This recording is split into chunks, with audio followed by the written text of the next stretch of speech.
ఇది నా విధంగా కలిగి ఉన్నామా? నన్ను దూషించినారే, నన్ను అవమానపరిచారే,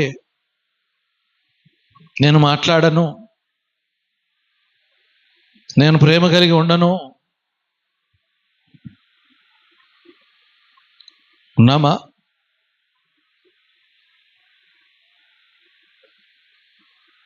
ప్రేమ, క్రీస్తు ప్రేమ నీకేం నేర్పుతుంది? క్రీస్తు మరణాంతర వరకు ఆయన ప్రేమించాడు.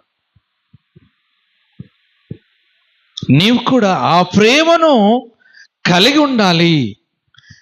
ఆ ప్రేమను నువ్వు కలిగి ఉన్నప్పుడే నీ జీవితంలో ఒకవేళ ఇంతకుముందు దూషించిన